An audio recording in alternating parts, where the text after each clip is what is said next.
Hello welcome back my YouTube channel. അപ്പോൾ കുറേ കാലത്തിന് ശേഷം ഞാൻ ലോങ് വീഡിയോ എൻ്റെ യൂട്യൂബ് ചാനലിൽ അപ്ലോഡ് ചെയ്യാൻ കേട്ടോ. ഇതിന് മുന്നേ ഞാൻ അപ്ലോഡ് ചെയ്തിട്ടുണ്ടായിരുന്നു, പക്ഷേ ചില സമയത്ത് മൂഡ് സ്വിങ്സ് ഒക്കെ കാരണം ഞാൻ അതൊക്കെ ഡിലീറ്റ് ചെയ്തു. ചിലപ്പോൾ എനിക്ക് തോന്നാറുണ്ട് കേട്ടോ എന്തിനാണ് ഡിലീറ്റ് ചെയ്തതെന്നൊക്കെ. അപ്പോൾ എനിവേ എന്തായാലും കയ്യിൽ നിന്ന് പോയത് പോയി. അപ്പോൾ രണ്ടാമത് ഇപ്പം എനിക്കിങ്ങനെ തോന്നിയൊരു നമുക്കൊരു ചെറിയ ലോങ് വീഡിയോ ഇടാമെന്ന് തോന്നി. അങ്ങനെ ഇടുക കേട്ടോ. അപ്പം ഇന്ന് നമ്മൾ പോകുന്നത് ലുലുവിലേക്കാണ്.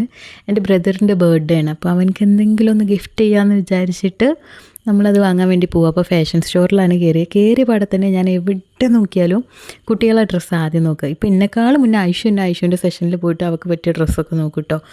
അങ്ങനെ പിന്നെ അവൾക്കുള്ള ടോയ്സൊക്കെ അവളിങ്ങനെ നോക്കി, പക്ഷെ ഒന്നും വാങ്ങിയതൊന്നുമില്ല. പിന്നെ നേരെതാ നമ്മൾ എന്താണോ നോക്കാൻ വന്ന ആ സെഷനിലേക്ക് നേരെ കയറി. കുട്ടികൾക്ക് ഇങ്ങനെ നോക്കാൻ നിന്നാണ്ടല്ലോ, പിന്നെ എനിക്ക് നേരം പോണത് അറിയില്ല. എനിക്ക് ഭയങ്കര ഇഷ്ടം. എനിക്ക് വാങ്ങുന്നതിനേക്കാളും ഇഷ്ടമാണ് അവൾക്ക് ഡ്രസ്സ് വാങ്ങാനും അവൾക്കുള്ള ആക്സസറീസും ടോയ്സും ഒക്കെ വാങ്ങാൻ കേട്ടോ. അങ്ങനെ നേരെ കയറിയപ്പോൾ അവിടെ നല്ല ഓഫറൊക്കെ ഉള്ള സമയമായിരുന്നു. അപ്പോൾ ആദ്യം ചെന്നപ്പോൾ തന്നെ ഫസ്റ്റിൽ കണ്ട ആ ഷർട്ടില്ലേ, ആ വൈറ്റ്, അതായിരുന്നു എല്ലാവർക്കും ഇഷ്ടമായത്.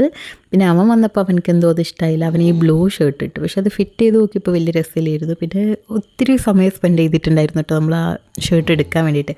അപ്പോൾ ഐശുവിന് ബോറടിച്ചിട്ട് ഐശു ചിന്നും കൂടി ഇങ്ങനെ അവളെങ്ങനെ എങ്ങനെയെങ്കിലുമൊക്കെ റെഡിയാക്കി വെക്കുകയായിരുന്നു. പിന്നെ എനിക്ക് തോന്നുന്നത് ഒട്ടുമിക്ക മെൻസിനും ഈ ബ്ലൂ, നേവി ബ്ലൂ, പിന്നെ ബ്ലാക്ക് കളറൊക്കെ ഭയങ്കര ഇഷ്ടമാണല്ലോ. അപ്പോൾ ഞാനതൊക്കെ വീണ്ടും ഇങ്ങനെ പോയി നോക്കിക്കൊണ്ട് നിൽക്കുമ്പോഴാണ് നമ്മൾ അമേരിക്കൻ ഈഗിളിൻ്റെ ഷർട്ടിൻ്റെ സൈഡിലൊരു ഷർട്ട് കണ്ടത് കേട്ടോ. അപ്പോൾ എനിക്കത് നല്ല ഇഷ്ടമായി. ഞാൻ വേഗം ഓനോട് പറഞ്ഞപ്പോൾ ഓനത് പോയിട്ട് നോക്കി, ഇട്ടപ്പം ഫിറ്റ് ചെയ്തപ്പോൾ നല്ല അടിപൊളിയായിട്ടുണ്ടായിരുന്നു. അപ്പോൾ ആ സമയത്ത് വേറെ ഷർട്ട് പോയി നോക്കുകയാണ് കേട്ടോ. അങ്ങനെ എന്തായാലും ആ ബ്ലൂ ഷർട്ട് ഞങ്ങൾ എടുക്കാൻ വിചാരിച്ചു. ഇട്ടപ്പോഴും നല്ല ഭംഗിയുണ്ടായിരുന്നു, കാണാനും നല്ല രസമുണ്ടായിരുന്നു. അങ്ങനെ ബില്ല് ചെയ്യാൻ പോയപ്പോഴാണ് അറിഞ്ഞത് മറ്റേ അവിടെ ഓഫറുള്ളതുകൊണ്ട് തന്നെ ബൈ 1 get 1 ഫ്രീ ഉണ്ടെന്ന്. അപ്പം പിന്നെ എന്ത് ചെയ്യുക, നമുക്ക് ഒരു ഷർട്ടും കൂടി എടുക്കാമെന്ന് വിചാരിച്ചു. ഷർട്ടോ പാൻറ്റോ ഇഷ്ടമുള്ള എന്തും എടുക്കാമായിരിച്ചു. അപ്പോൾ പിന്നെ പെയർ ചെയ്യുക, ഒരു പാൻറ്റ് എടുക്കാമെന്ന് വിചാരിച്ച്. അങ്ങനെ നമുക്ക് ഇങ്ങനെ നോക്കിയപ്പോൾ ഇഷ്ടമായതൊന്നും ഫിറ്റായതൊന്നും ഇഷ്ടമായതുമില്ല. പിന്നെ നമ്മൾ ഷർട്ട് തന്നെ എടുക്കാൻ വേണ്ടി വന്നിട്ടോ. കുറേ എണ്ണം അങ്ങനെ ഫിറ്റ് ചെയ്ത് നോക്കി പെയർ ചെയ്ത് നോക്കിയിട്ട് നമുക്ക് ഇഷ്ടമായില്ല.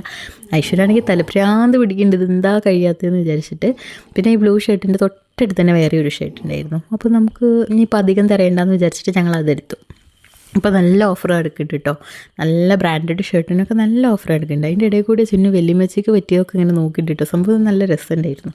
അങ്ങനെ നേരെ ഫാഷൻ സ്റ്റോറിൽ നിന്ന് നമുക്ക് 1-2 സാധനം ലുലു ഹൈപ്പർ മാർക്കറ്റിൽ നിന്ന് വാങ്ങാണ്ടായിരുന്നു. അപ്പോൾ പിന്നെ അവിടെ കയറിയിട്ട് വേഗം വേണ്ടിയ 1-2 സാധനങ്ങളൊക്കെ ഉണ്ടായിരുന്നു. പിന്നെ ഈ ബെന്നെ ഞാൻ കുറേ കാലമായിട്ട് അത് ട്രൈ ചെയ്ത് നോക്കണം വിചാരിച്ചിട്ട് വാങ്ങിയതാട്ടോ. പിന്നെ നല്ല രസമുള്ള ക്യൂട്ട് കേക്ക്. പൊതുവേ എനിക്ക് അവിടുത്തെ കേക്ക്സ് കാണാൻ മാത്രമേ ഇഷ്ടമുള്ളൂ, കഴിക്കാൻ വലിയ ഇഷ്ടമല്ല, വലിയ രസം ഉണ്ടാവില്ല. പിന്നെ ഞാൻ കോവക്ക വാങ്ങാൻ വിചാരിച്ചു. കോവക്ക എൻ്റെ ഒരു ഫ്രണ്ട് എപ്പോഴും ഫ്രൈ ചെയ്ത് ഓഫീസിലേക്ക് കൊണ്ടുവരാറുണ്ട് കേട്ടോ. അങ്ങനെയാണ് കോവക്ക എനിക്കിഷ്ടമായി വന്നു തുടങ്ങിയത്. പക്ഷേ ഇത് പോയൊക്കെ ഇപ്പം പറഞ്ഞത് വാങ്ങേണ്ടതൊരു സുഖമില്ല. അങ്ങനെ അവിടുന്ന് നേരെ ഇറങ്ങി വെല്ലിമ്മച്ചിനെയും കൊണ്ട് മാളിൽ പോയാൽ വെല്ലിമ്മക്ക് ഇയാളെ ഭയങ്കര ഇഷ്ടമാണ്. വെല്ലിമ്മ ഈ മസാജിങ് ചെയറിന് ഒരാളായിട്ടൊക്കെയാണ്. ആ പെണ്ണിൻ്റെ ഒഴിച്ചിലുണ്ടല്ലോ, അങ്ങനെ പറയാം. സോ എല്ലാവരും കൂടെ അവിടെ കയറി. അപ്പോൾ ഐശ്വര്യം കയറ്റാത്തതിനുള്ള പ്രതിഷേധമാണ് അവൾ അവിടെ ഇരുന്ന് ഇങ്ങനെ കാണിക്കുന്നത്. അത് കഴിഞ്ഞ് നേരെ നമ്മൾ മറ്റേ പഴയ പാലത്തിൻ്റെ അടുത്തൊരു റെസ്റ്റോറൻറ്റ് അല്ല, ഒരു ചെറിയ കഫേ, ഒരു ഫുഡിൻ്റെ സെഷൻ തുടങ്ങിയിട്ടുണ്ടല്ലോ. അപ്പോൾ അവിടെ പോയിട്ട് ചായയൊക്കെ ട്രൈ ചെയ്തു. ഞാൻ ഇതുവരെ അവിടെ പോയിട്ടില്ല തുറന്നിട്ട്, കാരണം എനിക്ക് 1-2 റിവ്യൂ കിട്ടിയതൊക്കെ മോശമാണെന്നായിരുന്നു. പിന്നെ എൻ്റെ ബ്രദർ പറഞ്ഞു അല്ല കുഴപ്പമില്ല, നല്ലതാണെന്നൊക്കെ പറഞ്ഞ് പോയി. ചായ കുഴപ്പമില്ല, എനിക്കൊക്കെ കുഴപ്പമില്ല എന്ന് തോന്നിയിട്ടുള്ളൂ, വലിയ രസമില്ല എന്നാൽ ഭയങ്കര ബോറാന്ന് അങ്ങനെ പറയാനുമില്ല. അപ്പോൾ ഇന്നത്തെ വിശേഷങ്ങളെന്ന് പറയാൻ ഇത്രയൊക്കെ തന്നെ ഉള്ളൂ. അപ്പോൾ എൻ്റെ ചാനൽ ഇഷ്ടമാവുകയാണെന്നുണ്ടെങ്കിൽ, എൻ്റെ വ്ളോഗ് ഇഷ്ടമാവുകയാണെന്നുണ്ടെങ്കിൽ എന്ത് ചെയ്യാം, എൻ്റെ ചാനലൊന്ന് സബ്സ്ക്രൈബ് ചെയ്യാം. ഓക്കെ.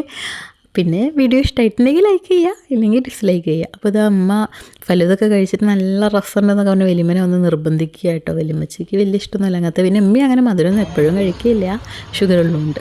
പിന്നെ ആശു വന്നതിന് ശേഷം അവൻ്റെ ആദ്യത്തെ ബർത്ത്ഡേ ഉണ്ട് ഞങ്ങൾ ഒരുമിച്ചിട്ടുള്ള. സോ നമ്മളൊരു ചെറിയ കേക്ക് കട്ടിങ് ഒക്കെ നടത്തി.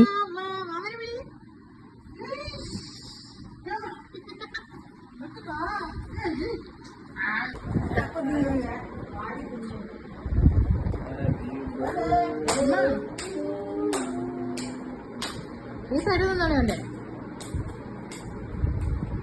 Happy birthday to you.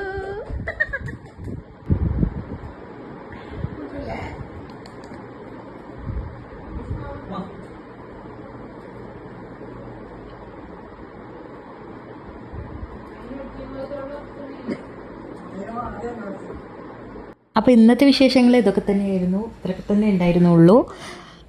അപ്പോൾ എൻ്റെ വീഡിയോ ഇഷ്ടമായിട്ടുണ്ടെങ്കിൽ ലൈക്ക് ചെയ്യുക, ചാനൽ സബ്സ്ക്രൈബ് ചെയ്യുക.